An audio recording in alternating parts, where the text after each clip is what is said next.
del Señor Jesucristo, nuestro Salvador. Recordemos que el Señor Jesucristo va a reinar aquí en esta tierra durante 1000 años y nosotros vamos a reinar juntamente con Él.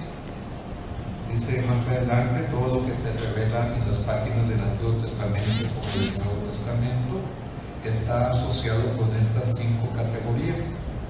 Las Escrituras siempre están enseñando o ilustrando, número 1, la persona y los atributos de Dios, la tragedia del pecado y la desobediencia a la norma santa de Dios, la bendición de la fe y la obediencia a la norma de Dios, la necesidad de un Salvador por cuya justicia y sustitución los pecadores pueden ser perdonados, declarados justos y transformados para obedecer la norma de Dios, el fin venidero glorioso de la historia redentora en el reino terrenal del Señor Salvador y el reinado eterno subsiguiente, la gloria de Dios y Cristo.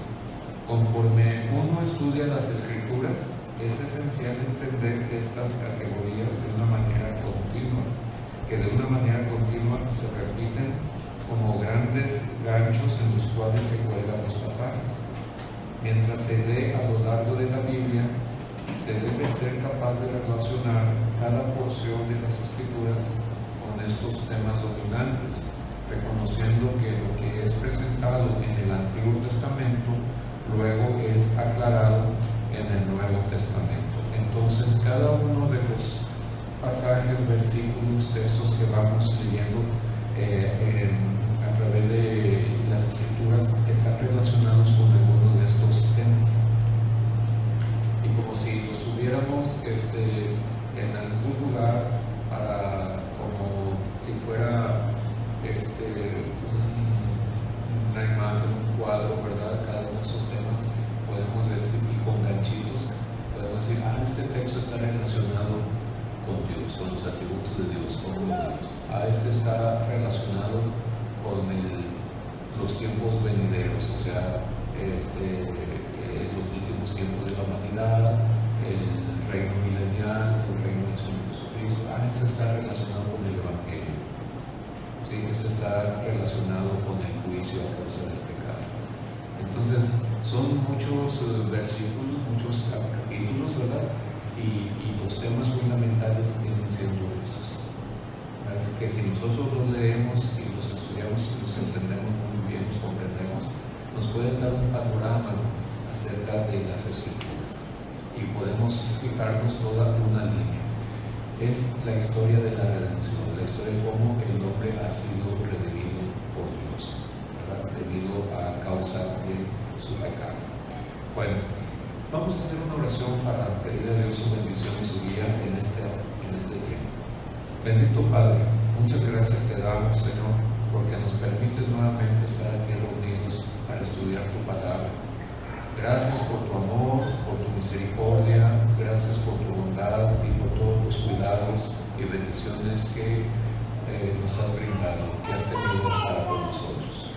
Ahora, Padre, rogamos para que tu voluntad siempre se haga y tu nombre sea honrado y glorificado. Y también rogamos, Señor, que tú nos guíes a través de este estudio por medio de tu Espíritu Santo, de tal manera que tú nos des entendimiento para poder comprender tu palabra y también nos des de tu gracia para vivirla, para aplicarla en nuestras vidas. Rogamos tu bendición, Señor, para gloria y honra tuya, en el nombre de Jesucristo. Amén. Muy bien. Hermanos, pues vamos a continuar con los principios generales de interpretación. Y quisiera nuevamente hacer una repetición, una recordación de la regla número 1, que considero que es muy importante. Ayer hablando con un hermano, precisamente de algunos textos o versículos aparentemente oscuros, ¿verdad?, en las Escrituras, él mencionaba que tenemos que ir a la totalidad de las Escrituras, ¿verdad? No basarnos en un solo versículo de una manera aislada o independiente, sino que tenemos que tomar en cuenta, él mencionaba la totalidad y me hizo recordar lo que estamos viendo. La primera regla general de interpretación dice que la Biblia se interpreta a sí misma. La Biblia se interpreta a sí misma. Son las escrituras, son las mismas escrituras quienes mejor interpretan las escrituras. Entonces, lean varias veces esta regla y vamos a ver un ejemplo. Quiero volver a retomar 1 Corintios capítulo 16, versículo 2. Este versículo dice: cada primer día de la semana, cada uno de vosotros ponga aparte algo, según haya prosperado, guardándolo, para que cuando yo llegue no se recojan entonces ofrendas. El punto es el siguiente, que en algunos lugares o algunas personas o algunos líderes usan este pasaje para enseñar acerca del diezmo. Ya en el Nuevo Testamento ya no hay diezmos. En el Nuevo Testamento se habla de ofrendas, que es muy distinta a lo que es el diezmo. Recordemos que el diezmo, ¿verdad?, estaba instituido por Dios en el Antiguo Testamento para que los judíos o los israelitas o el pueblo de Israel entregara un porcentaje acerca de lo que ellos obtenían, y venían siendo como 3 diezmos, más o menos un 23% y pico anual de lo que ellos obtenían en cuanto a primicias, y todo eso era para el sostenimiento, ¿verdad?, del templo y de todos los levitas que servían en el templo. Ellos, los levitas, no tenían ninguna heredad, entonces el pueblo era el que tenía que sostenerlos. Toda la labor sacerdotal, los servicios que se prestaban en el templo, ¿verdad?, el pueblo era el que proveía para su sostenimiento. Y también para las fiestas, había muchas fiestas, ¿verdad?, muchas fiestas que se celebraban.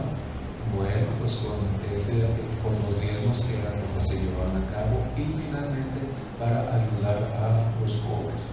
¿Sí? Era obligatorio, era como si fuera algo tributario, como lo que es Hacienda, lo que ahora se le compara ahora con lo que son los impuestos que nos cobra el SAT o Hacienda, ¿verdad? Y a través de esos impuestos, pues es que se construyen carreteras, o se hacen obras, se hacen programas de ayuda y para el sostenimiento de nuestras autoridades y para el pago de los funcionarios. Se hace con nuestros impuestos. Pero en el Nuevo Testamento, ¿verdad?, se habla acerca de la ofrenda. Pero en algunos lugares se usa este pasaje para enseñar acerca del diezmo. Dicen que en este pasaje está, más que nada, en este pasaje, si gustan ahí, se me olvidó decir, si gustan ahí tomar el material que se les entregó, es en la segunda página. Dicen que en este pasaje el apóstol Pablo instruyó a los corintios para el pago de sus diezmos. Sin embargo, haciendo un análisis del pasaje, encontramos que Pablo está hablando acerca de la ofrenda que él promovió entre las iglesias del Asia Menor en su tercer viaje misionero para los cristianos pobres de Jerusalén. Y ahí vienen algunos pasajes, ¿verdad? Ahí subrayé la frase, un análisis del pasaje. Entonces, el asunto es, instruyó Pablo por medio de este pasaje a los corintios para el pago de sus diezmos. Dice, no, en algunas iglesias se menciona mucho la palabra diezmos o la entrega de diezmos, ¿sí? Y para ello, entonces tenemos que hacer un estudio, una investigación, un análisis de este pasaje. Y para ello tenemos que ver los pasajes que hablan o que están relacionados con este texto, con este pasaje, ¿sí? Entonces, según algunos, se toma como un reglamento, o que Pablo estaba reglamentando la entrega de los diezmos, ¿verdad? Pero al ver los pasajes o los versículos que están vinculados o relacionados con este texto, vemos que no es así, sino que Pablo más que nada estaba promoviendo una ofrenda, para las iglesias del Asia Menor, para los pobres en Jerusalén. Él estaba organizando este donativo, él estaba organizando una ofrenda para los creyentes que estaban pasando por problemas en Jerusalén. Entonces, tenemos que ver otros pasajes. Realmente Pablo estaba instruyendo para la entrega del diezmo, entonces tenemos que hacer un análisis. Así también, cuando nosotros nos encontramos con algún cuestionamiento o en base a un versículo, tenemos que hacer un estudio, un análisis. Porque a veces los creyentes, sobre todo cuando son recién convertidos y no conocen mucho de las Escrituras, empiezan a creer que es así, y así van creciendo y van transmitiendo esa enseñanza. Y después, como me decía este hermano, dice: yo después descubrí que no era así, ¿verdad?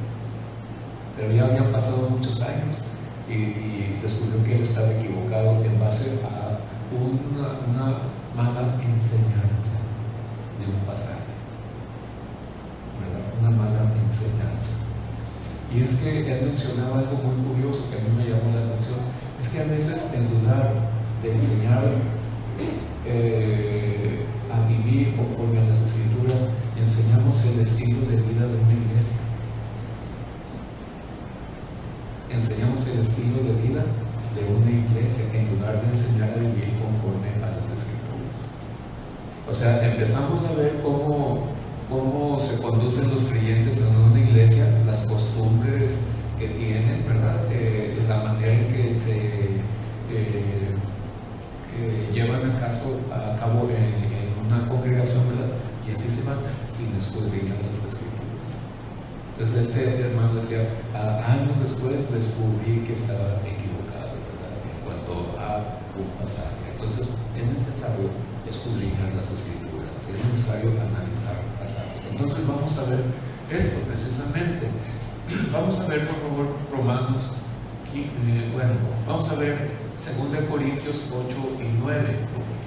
Antes de leer, quiero decirles que esta carta la escribió el apóstol a finales del año 55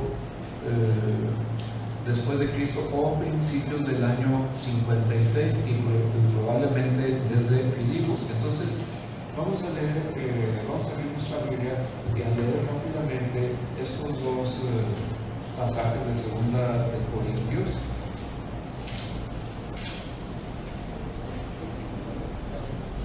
Segunda de Corintios 8 y 9, y se los voy a leer, por favor, en voz alta, de ustedes seguir con la vista, pero teniendo en mente el enfoque de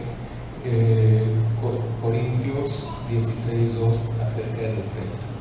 Pablo no estaba instruyendo acerca del diezmo, sino que él había organizado una ofrenda para los creyentes pobres de Jerusalén, ¿sí? Entonces, ¿cómo vamos a comprobar que estaba organizando una ofrenda? Pues tenemos que leer los demás otros textos. Entonces vamos a leer el capítulo 8, donde dice que los de Macedonia ya estaban preparados para ello y querían participar de una manera muy especial. Dice en el versículo 1: asimismo, hermanos, os hacemos saber la gracia de Dios que se ha dado a las iglesias de Macedonia, que en grande prueba de tribulación, la abundancia de su gozo y su profunda pobreza abundaron en riquezas de su generosidad. Pues doy testimonio de que con agrado han dado conforme a sus fuerzas, y aún más allá de sus fuerzas, pidiéndonos con muchos ruegos que les concediésemos el privilegio de participar en este servicio para los santos, y no como lo esperábamos, sino que asimismo se dieron primeramente al Señor y luego a nosotros por la voluntad de Dios. De manera que exhortamos a Tito para que, tal como comenzó antes, asimismo acabe también entre vosotros esta obra de gracia. Por tanto, como en todo abundáis, en fe, en palabra, en ciencia, en toda solicitud y en vuestro amor para con nosotros, abundad también en esta gracia. No hablo como quien manda, sino para poner a prueba, por medio de la diligencia de otros, también la sinceridad del amor vuestro.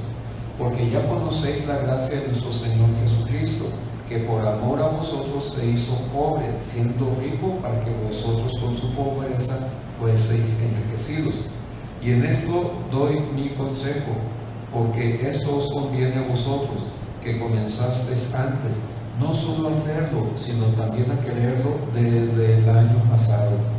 Ahora pues llevad también a cabo el hacerlo, para que como estuvisteis prontos a querer, así también lo estéis en cumplir conforme a lo que tengáis.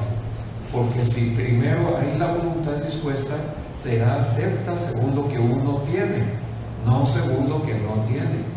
Porque no digo esto para que haya para otros holgura y para vosotros estrechez, sino para que en este tiempo, con igualdad, la abundancia vuestra supla la escasez de ellos, para que también la abundancia de ellos supla la necesidad vuestra, para que haya igualdad. Como está escrito, el que recogió mucho no tuvo más, y el que poco no tuvo menos. Pero gracias a Dios que puso en el corazón de Tito la misma solicitud por vosotros, pues a la verdad recibió la exhortación, pero estando también muy solícito, por su propia voluntad partió para ir a vosotros. Y enviamos juntamente con él al hermano cuya alabanza en el Evangelio se oye por todas las iglesias.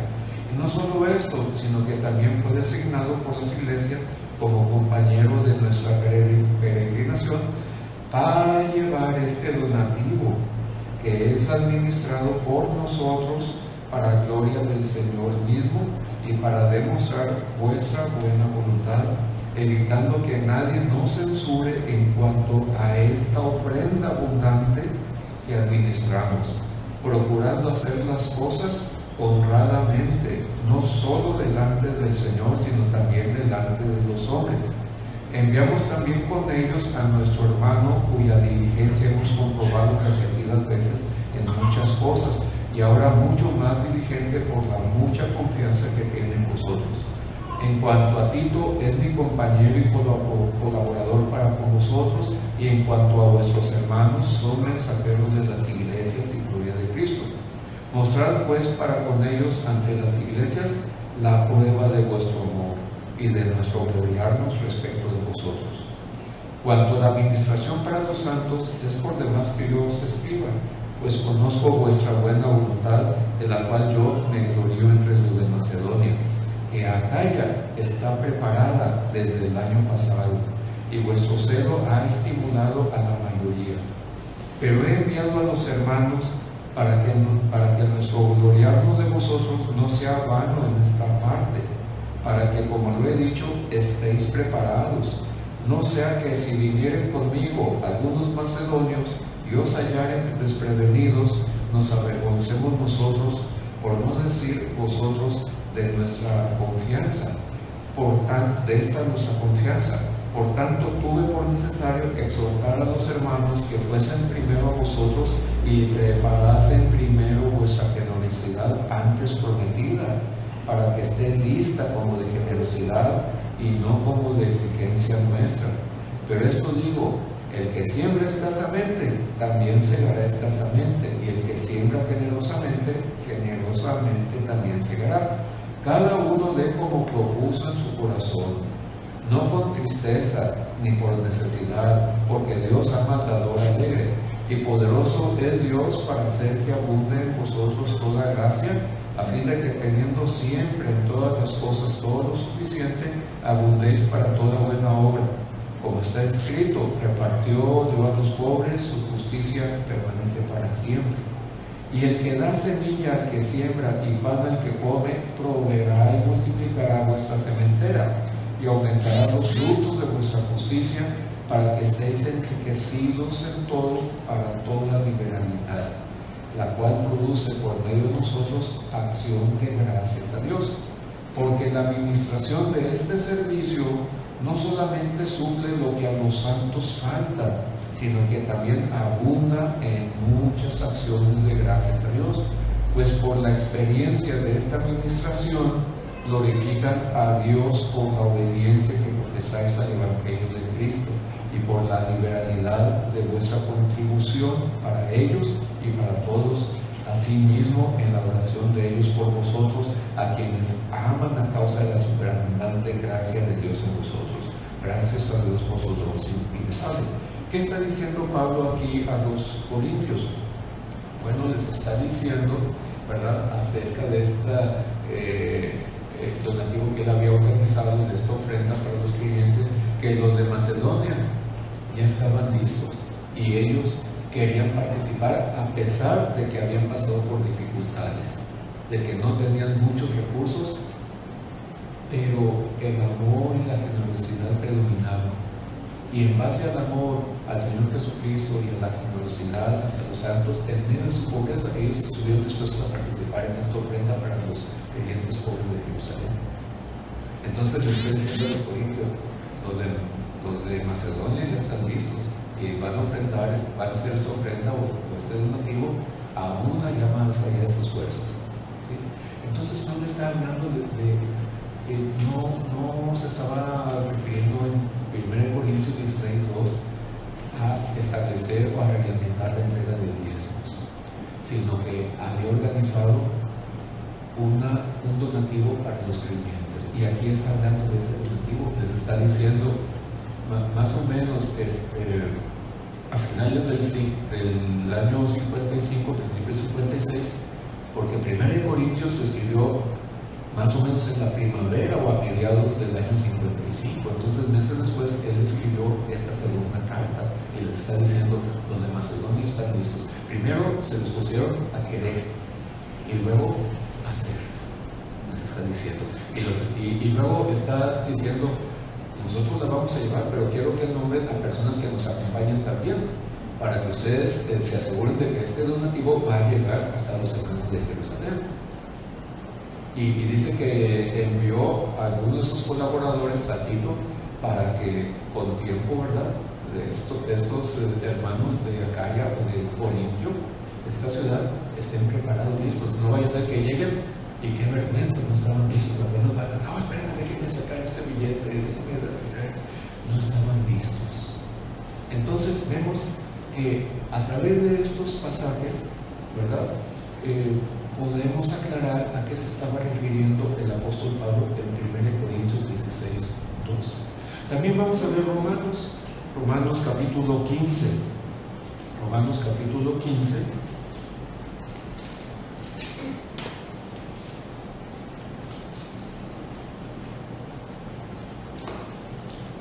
Versículos 25 y 26. Versículos 25 y 26. 15, 25, 26. Dice Pablo a los creyentes romanos, dice: mas ahora voy a Jerusalén para ministrar a los santos, porque Macedonia y Acaya, o sea, los corintios y los filipenses también, Macedonia, tuvieron a bien hacer una ofrenda para los pobres que hay entre los santos que están en Jerusalén. El deseo de Pablo era ir a España. Les dice en los versículos anteriores, en el versículo 24, dice: cuando vaya a España, iré a vosotros. O sea, le está describiendo que su propósito era ir a España, predicar el Evangelio, aquella zona donde él no había visitado, pero de paso iba a llegar con los creyentes de Roma. Pero antes de llegar con los creyentes de Roma, les dice: pero ahorita voy a Jerusalén a entregar una ofrenda, a ministrar, a servir a los santos, porque Macedonia y Acaya hicieron una ofrenda para los pobres que están entre los santos que están en Jerusalén. ¿Cuándo se escribió Romanos? Bueno, ya se escribió ya en el año 56, o sea, un año más o menos después de que había escrito 1 Corintios 16:2. Entonces vemos a través de este ejemplo cómo algunos puntos se van aclarando a través de otros textos de las Escrituras. ¿Cuál fue el punto? Pues que algunos enseñan que 1 Corintios 16:2 toman ese versículo para reglamentar la entrega de los diezmos. Vuelvo a repetir, en el Nuevo Testamento ya no se habla de diezmos, nada más que la costumbre, la tradición, en algunas iglesias se habla de diezmos. Ya en el Nuevo Testamento se habla de ofrenda, que es muy distinta. Ya no se habla de un porcentaje, y está basada en la generosidad, está basada en el amor, y el saber que hay que sostener. Si estamos en un local, hay que pagar luz, hay que pagar agua, hay que dar mantenimiento. Entonces sí tenemos que ofrendar. Ahora, la generosidad, o sea, hay que dar con generosidad, ¿sí? O sea, no con una manera en la que vamos a dar con amargura, y vamos a dar según lo que tengamos, ¿verdad? ¿Sí? Si no tenemos, pues no vamos a dar. Vamos a dar de lo que Dios nos ha dado. Hay algunas experiencias, por ejemplo, en las que algunos son movidos a ofrendar por el impulso o el entusiasmo de otros. Por ejemplo, no falta quien diga: aquí traigo un billete de 500 pesos, ¿verdad? ¿Quién trae otro? No, y uno que nada más trae 500 pesos para toda la semana, ¿verdad? Pues va a dar todo, pero no era su intención, porque es voluntaria también, y según lo que uno quiere. Si él va a dar lo último que tiene, pues ¿qué le va a dar de comer a su familia, o qué va a pagar los servicios? ¿Vale? Pero ¿qué fue lo que lo movió? Realmente el amor, la generosidad. No fue que un u otro, digamos, de una manera impulsiva, ¿verdad? Persuadió o invitó, o de alguna manera influyó para que otros también dieran, pero no fue como Dios manda, con agrado, con alegría, con generosidad, ¿sí? Entonces es muy diferente el diezmo a la ofrenda. Entonces Pablo aquí también, en este pasaje de Corintios 8 y 9, habla de que estaban dando por amor, cuando sabemos que hay creyentes que están pasando por alguna situación difícil, ¿verdad? Y se nos avisa, por amor buscamos la forma de ayudarles, enviarles recursos o materiales, alimentos, o lo económico, ropa, lo que se necesita, por amor, lo que tengamos, ¿verdad? ¿Sí? Y en Romanos también este pasaje nos aclara acerca de esta ofrenda o este donativo que se había organizado. Pablo dice: voy más primeramente a Jerusalén para ministrar a los santos, porque Macedonia y Acaya tuvieron que hacer una ofrenda para los pobres que hay entre los santos que están en Jerusalén. Si vamos al libro de Hechos, ¿verdad? Ahí nos dan más información.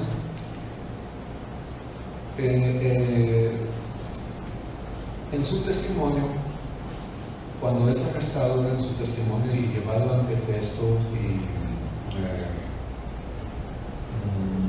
no me acuerdo el otro, las otras autoridades, Félix y Festo, ¿verdad? Él menciona que él había ido a Jerusalén a ministrar a los santos, a entregar una ayuda, un donativo, una limosna, una ofrenda. Dice: viniendo yo acá y estando en el centro, en el templo, purificándome, ¿verdad? Fui arrestado y maltratado. Entonces vemos cómo la Escritura va aclarando algunos puntos que aparentemente son oscuros, ¿verdad? Entonces, el principio es que las mismas Escrituras interpretan las Escrituras, nos ayudan para aclarar cosas. El problema es cuando nos enfocamos a un solo versículo, sin leer el contexto y sin leer la totalidad de las Escrituras. Y para esto tenemos que dedicar tiempo para estudiar, ¿sí? Para leer. Uno de los problemas que tenemos es que no leemos las Escrituras y menos meditamos o con la intención de estudiar, de analizar, de investigar. A mí me gusta mucho la palabra indagar. Tenemos que indagar, tenemos que buscar, ¿sí? En las escrituras. Entonces, este esquema dice, la escritura, una parte de la escritura se interpreta bajo la totalidad de las escrituras. O sea, hay que ver lo que dicen las demás escrituras. Y no olviden, el contexto es algo muy importante, porque leemos un pasaje aislado, ¿verdad?, sin leer el contexto. Entonces es importante leer el contexto. Aquí la clave es en oración y guiados por el Espíritu Santo de Dios, ¿verdad? Eso es muy importante, ¿sí? Otro ejemplo, no sé si hay alguna pregunta hasta aquí. Bien. Sí, perdón. Ya hemos tratado que no se refiere al diezmo, pero entonces sí se puede tomar como un principio, aunque no se está regulando o estableciendo los principios para la ofrenda, sí se puede tomar como ejemplos para enseñar. Tenemos que tener mucho cuidado, o sea, tenemos que enseñar todo el pasaje completo. Es importante enseñar acerca de la diferencia que hay entre lo que es el diezmo y lo que es la ofrenda, porque yo le llamo así, habitualmente o culturalmente manejamos mucho la palabra diezmo, ¿verdad? Sobre todo algunas iglesias que ya son más tradicionales, ¿verdad? Pero el diezmo está muy enfocado más a Israel, está muy enfocado más a Israel, ¿verdad? Pero sí podemos, en cuanto a la pregunta, sí podemos enfocarnos a principios en base a los cuales poder ofrendar, ¿verdad? Mencionamos algunos puntos, por ejemplo,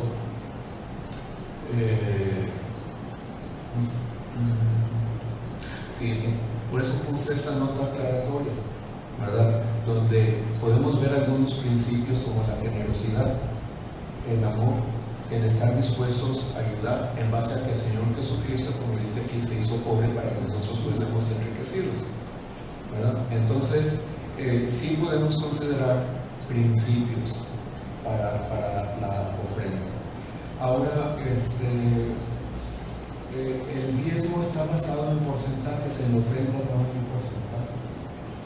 Una de las cosas, ¿verdad?, que me decía este hermano es que a él le enseñaron a dar diezmos.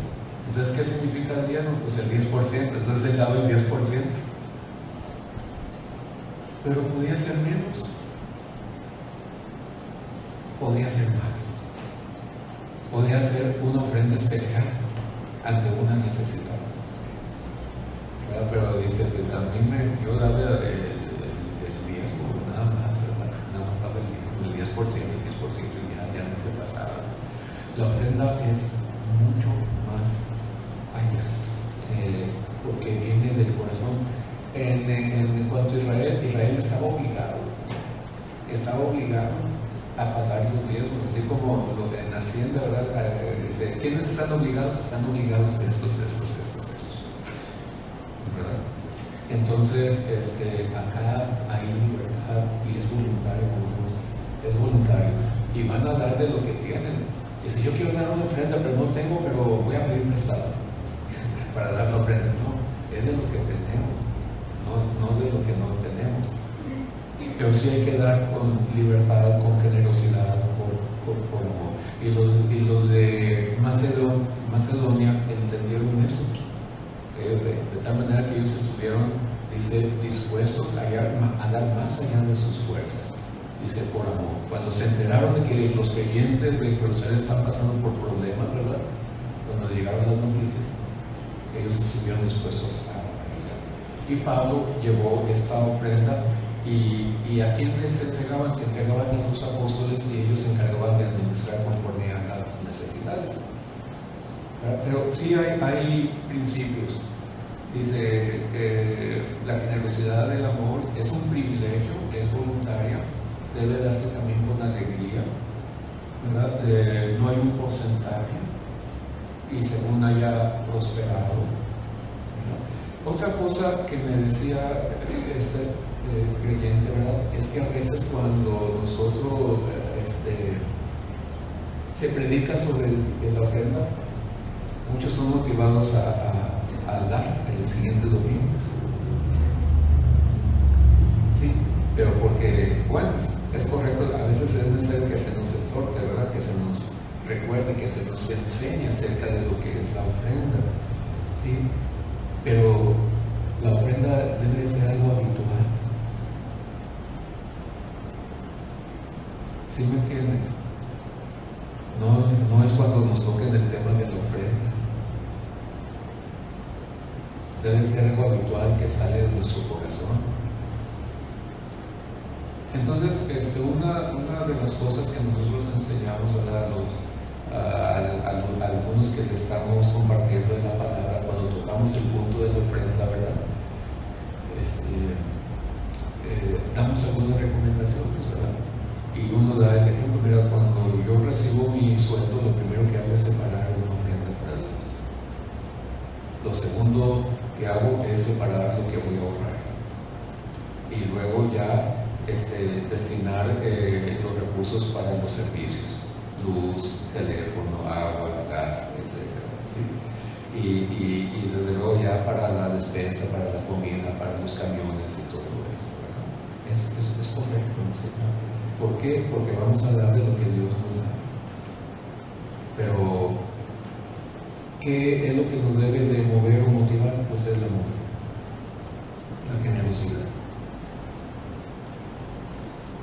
De manera voluntaria. A veces nos tienen que forzar, nos tienen que doblar un poquito el bracito, ¿verdad?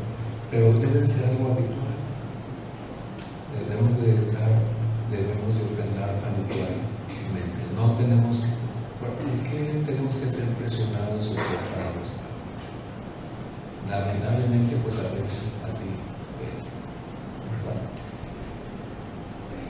No sé si puedo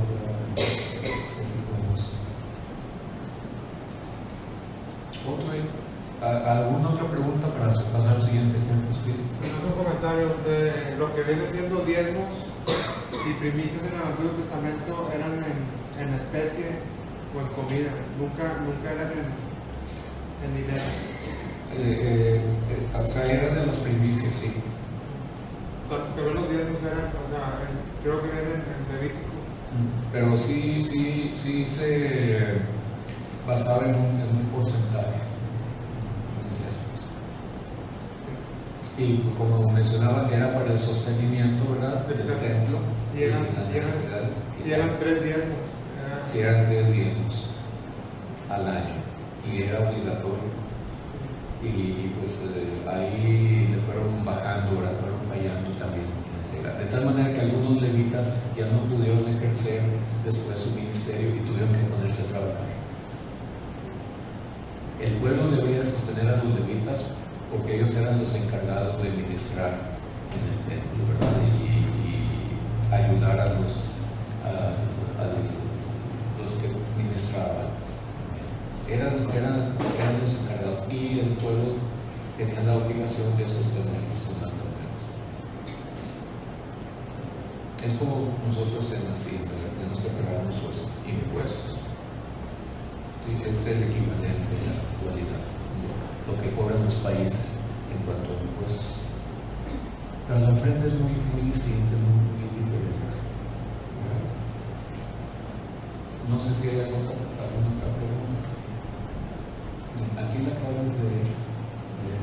Entonces nos damos cuenta que los versículos se van vinculando, se van enlazando.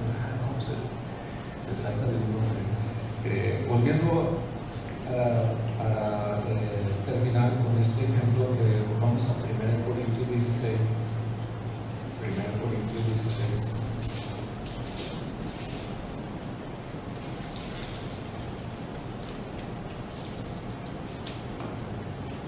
El versículo 1 comienza con lo siguiente, dice: en cuanto a la ofrenda para los santos.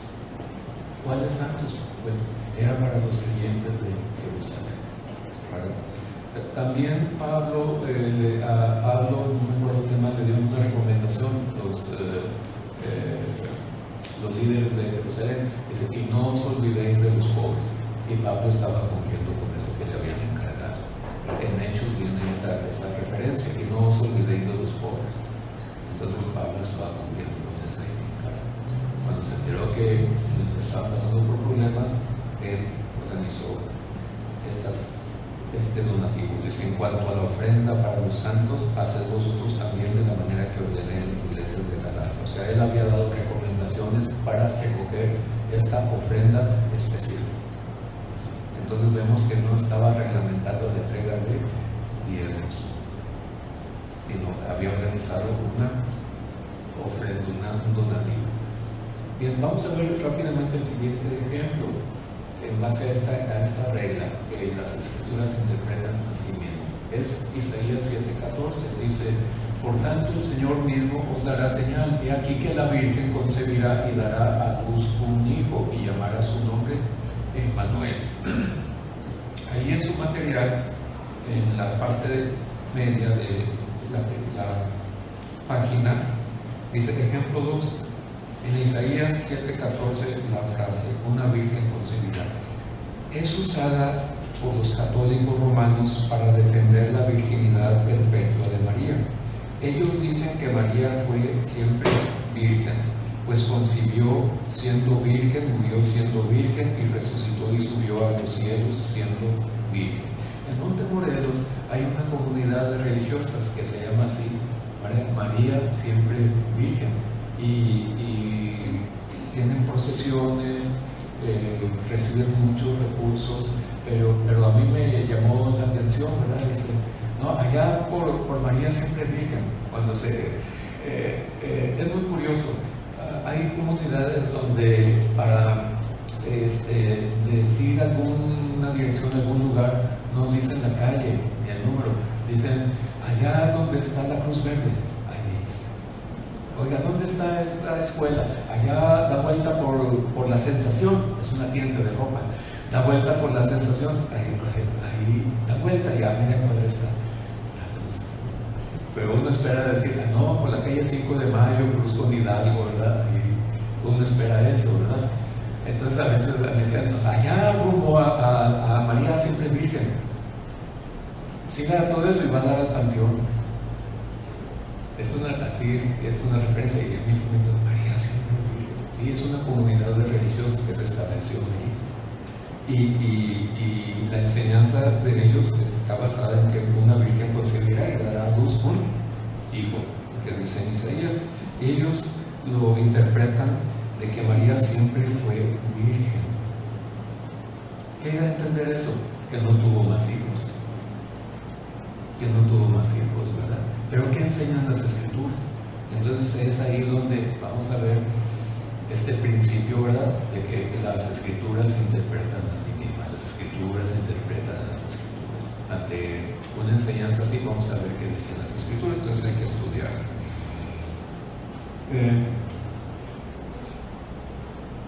La palabra virgen, tanto en hebreo como en griego, tienen un mismo significado.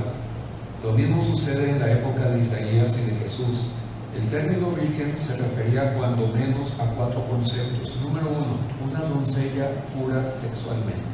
Tenía ese sentido. Número 2, otro sentido es una señorita que ha llegado a la edad del matrimonio. Número 3, una señorita ya casada o comprometida sin haber tenido relación sexual con su marido. Este era el caso de María. Salud, es en Mateo 1, 18, 25, ahorita lo vemos. Y una mujer joven, otro sentido es una mujer joven, independientemente si era casada o no. Bueno, todos estos conceptos o sentidos tienen el término virgen y se aplica tanto en el Antiguo como en el Nuevo Testamento. Dice, un buen exégeta debe considerar el contexto en que se escribió Isaías 7:14, así como la interpretación que el Nuevo Testamento le da. Ya vimos Isaías 7:14, dice, he aquí que la Virgen concebirá y dará a luz un hijo y llamará su nombre.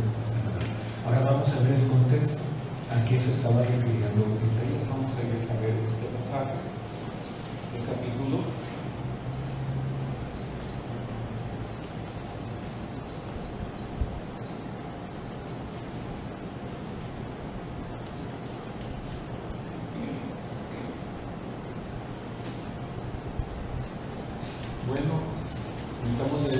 versículo 1.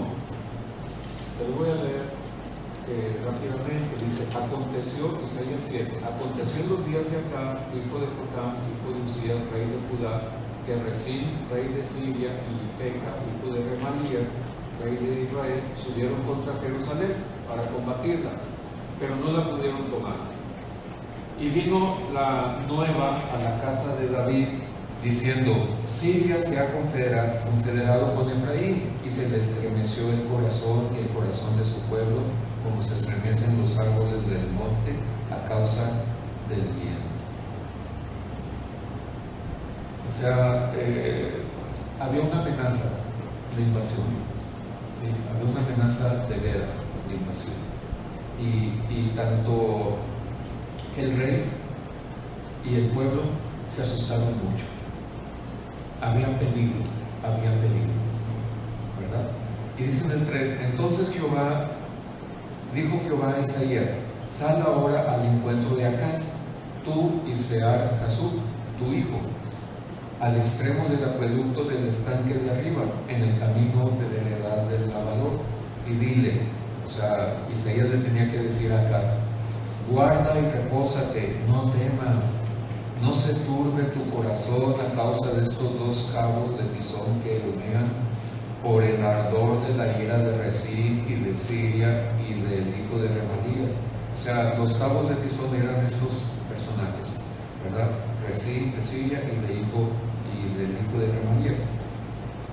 Ha acordado maligno consejo contra ti el sirio, con Efraín y con el hijo de Remalías, diciendo: vamos contra Judá y aterroricémosla y repartámosla entre nosotros y pongamos en medio de ella por rey al hijo de Tabel.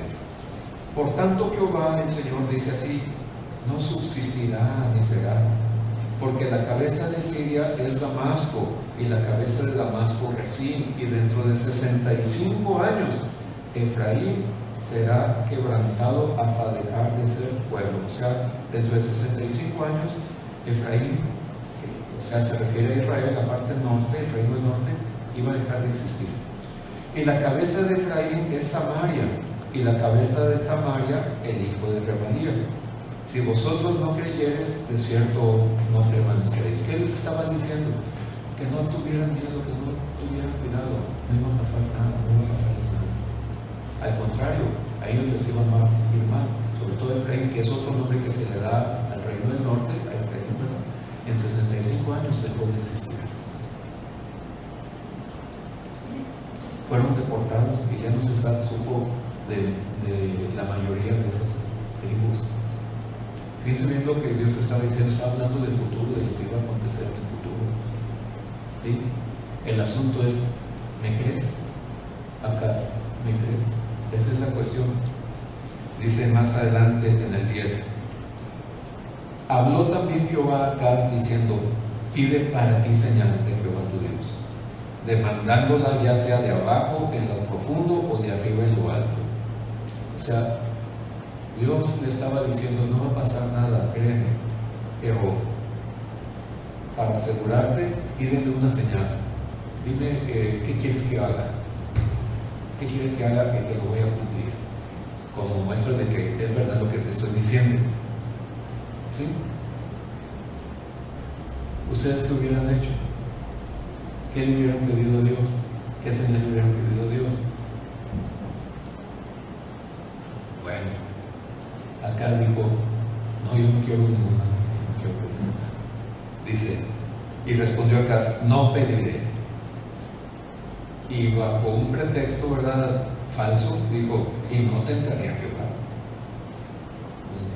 Aparentemente está bien, ¿verdad? No, pues no te voy a tentar. Pero él lo decía de una manera hipócrita, falsa. Dice: no pediré, no tentaré a Jehová. Dijo entonces Isaías: oíd ahora, casa de David, os es poco el ser molestos a los hombres, sino que también lo seáis a mi Dios.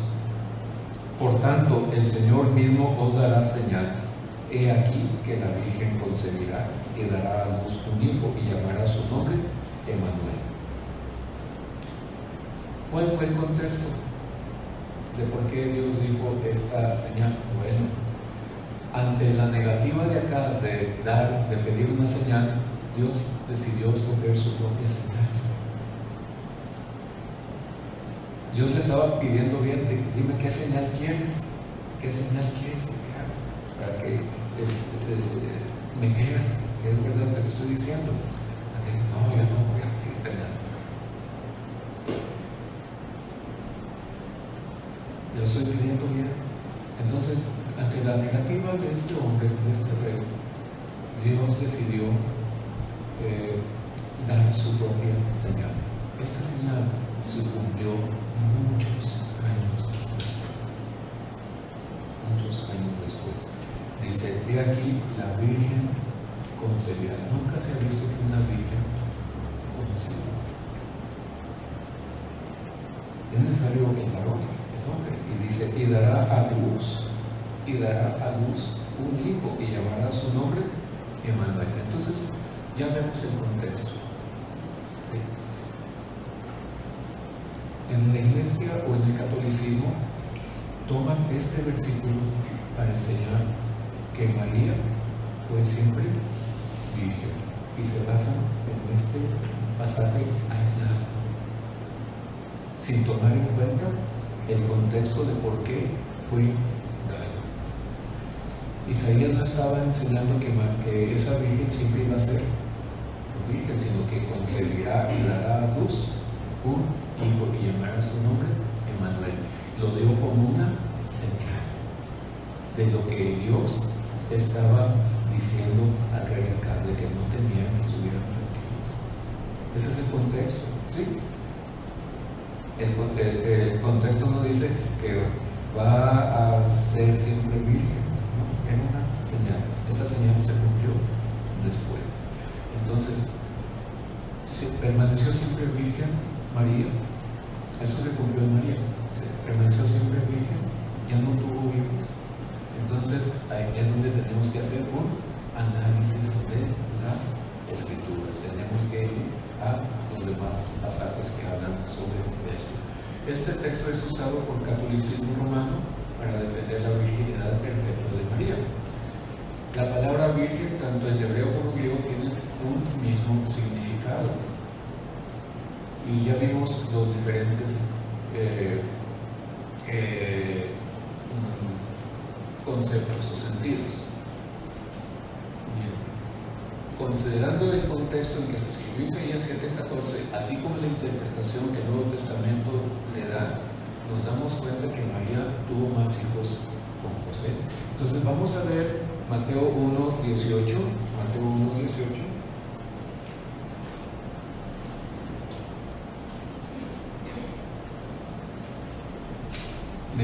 Al 25. Fíjense bien lo que dice este pasaje. Dice, el nacimiento de Jesucristo fue así. Estando desposada María, su madre, con José, antes que se juntasen, se halló que había concebido el Espíritu Santo. José, su marido, como era justo y no quería infamarla, quiso dejarla secretamente. Y pensando él en esto, he aquí un ángel del Señor le apareció en sueños y le dijo, José, hijo de David, no temas recibir a María tu mujer, porque lo que en ella es engendrado el Espíritu Santo es, y dará a luz un hijo y llamará su nombre Jesús, porque él salvará a su pueblo de sus pecados.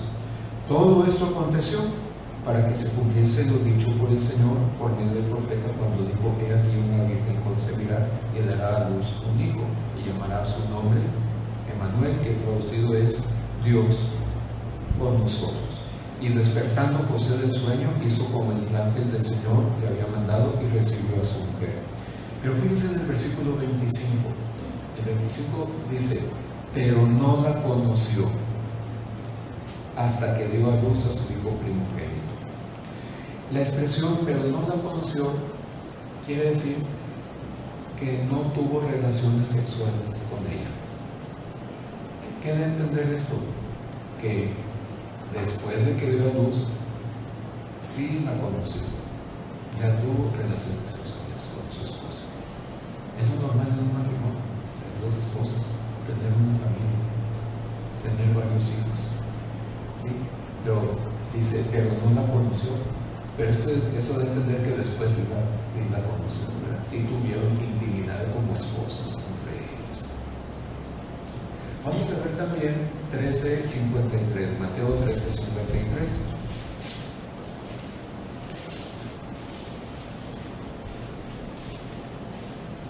Y aquí habla muy claramente de María, su madre y de sus hermanos. Dice, aconteció que cuando terminó Jesús estas parábolas se fue de allí, y venido a su tierra les enseñaba en la sinagoga de ellos, de tal manera que se maravillaban y decían, ¿de dónde tiene esta sabiduría y estos milagros?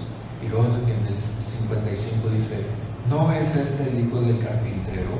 ¿Quién es el carpintero? José. Dice, ¿no se llama su madre María? Y sus hermanos Jacobo, José, Simón y Judas, ¿no están todas sus hermanas con nosotros? ¿De dónde pues tiene estas cosas, verdad? Y se escandalizaban de él, o sea, se avergonzaban, ¿verdad? Pero aquí, de una manera muy clara, se registra a María, su madre, y a sus hermanos. Entonces no fue siempre bien.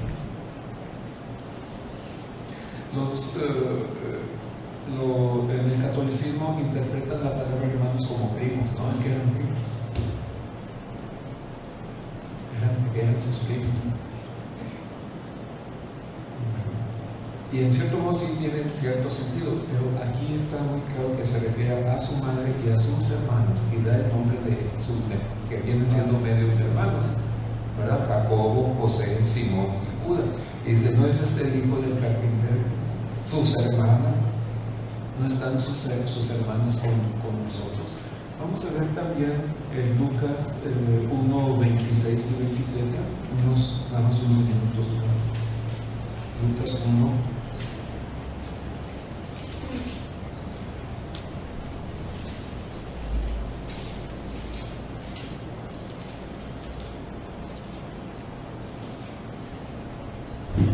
Dice, al sexto mes, el ángel Gabriel fue enviado por Dios a una ciudad de Galilea llamada Nazaret, a una virgen desposada con un varón que se llamaba José, de la casa de David, y el nombre de la virgen era María.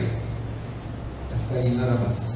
Hace referencia también al nacimiento del Señor Jesucristo. Pero ahora vamos a ver el versículo 34. Dice, entonces María dijo al ángel, ¿cómo será esto? Pues no conozco varón. Y dice el 35, respondiendo el ángel le dijo, el Espíritu Santo vendrá sobre ti y el poder del Altísimo te cubrirá con su sombra, por lo cual también el santo ser que nacerá será llamado Hijo de Dios. También este pasaje está haciendo alusión al nacimiento del Señor Jesucristo y está haciendo alusión al cumplimiento de Isaías, de que María iba a concebir, pero por parte del Espíritu Santo. Hay otros pasajes también, bueno, los vamos a ver más después, que hablan también haciendo alusión a los hermanos del Señor Jesucristo. Incluso en Judas, en Jacobo, en Santiago se habla del hermano del Señor, ¿verdad? Entonces, nosotros necesitamos hacer un análisis ante un cuestionamiento, ante una afirmación o ante un versículo aparentemente oscuro. Estos se van aclarando a la luz de otros versículos, a través de otros versículos más claros. Dice, un versículo oscuro es aclarado por un versículo claro, más claro. Entonces, ¿qué hay que hacer? Tenemos que leer las Escrituras. La próxima semana les voy a traer un formato que yo utilizo a veces. En este formato, que es muy sencillo, primero pongo el versículo y luego pongo el cuestionamiento y luego la interpretación. Otra vez, primero pongo el texto, el versículo, es muy sencillo, el texto, y luego el punto no muy claro, ¿sí? O sea, el cuestionamiento o la interrogación o la duda, ¿sí? Y luego después ponemos la interpretación en base a diferentes textos, de manera que al hacerlo se van aclarando las dudas, ¿sí? Por ejemplo, les voy a encargar de tarea en Primera de Timoteo, capítulo 2,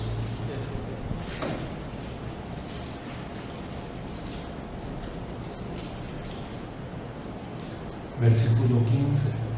Primera de Timoteo, capítulo 2, versículo 15, dice: pero se salvará engendrando hijos, si permaneciere en fe, amor y santificación con modestia. ¿Qué hay que hacer primero, mis hermanos? Leer el contexto. Tienen que leer el contexto, a qué se estaba refiriendo, ¿sí?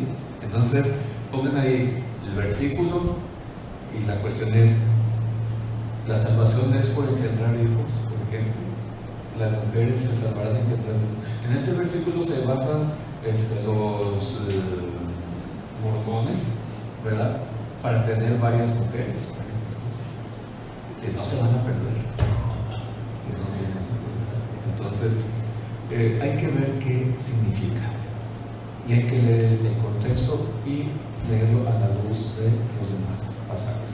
El último versículo que viene aquí como ejemplo, el último pasaje, es por qué razón Dios no permitió que David edificara un templo. Precisamente este domingo vamos a hablar sobre ese punto. Y ahí vienen dos referencias: 2 Samuel 7, del 18 al 17, y 1 Crónicas 28, 23. También hay otros pasajes que ustedes pueden ver, ¿verdad? ¿Por qué Dios no permitió que David edificara un templo si era algo bueno? Si era algo bueno. Bien, hasta aquí termina la regla 1. La próxima ocasión vamos a hablar de la regla 2. Nos vamos a tardar un poquito en explicar, porque eso a veces es un tema algo conflictivo, lo de las leyes, ¿verdad? Pero vamos a ver que a la luz de las escrituras se puede aclarar y lo podemos entender a qué se estaba refiriendo, ¿verdad? Vamos a orar. Te damos gracias, Padre Celestial, por este tiempo que tú nos has permitido. Rogamos que tú seas honrado y seas glorificado. Rogamos que se haga siempre tu voluntad, porque tú eres digno, eres grande, bueno, justo, misericordioso. Eres nuestro Creador y eres nuestro Salvador. Y cómo rogamos para que tú nos ayudes a escudriñar las Escrituras, nos des de tu gracia, nos des entendimiento y sabiduría, y nos guíes.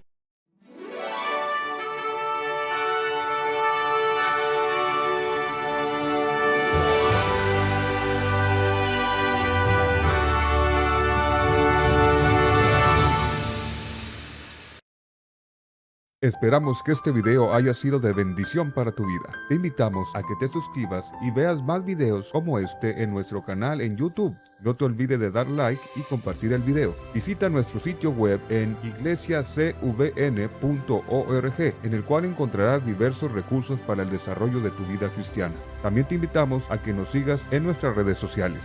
Iglesia Cristiana, vida nueva para las naciones.